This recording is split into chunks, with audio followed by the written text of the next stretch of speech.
snowfall possible. Highs in the lower 90s.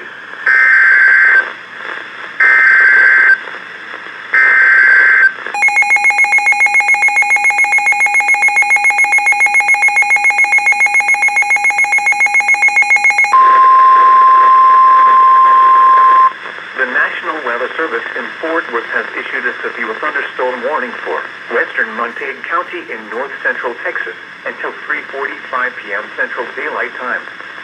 At 2:59 p.m. Central Daylight Time, a severe thunderstorm was located near Bellevue, or 11 miles northwest of Bowie, moving east at 5 miles per hour.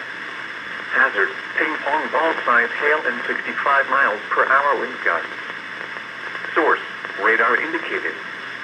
Impact, people and animals outdoors will be injured.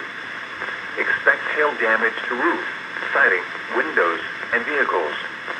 Expect wind damage to roofs, siding, and trees. Locations impacted include Bowie, Nakona, and Stormberg. For your protection, get inside a sturdy structure and stay away from windows.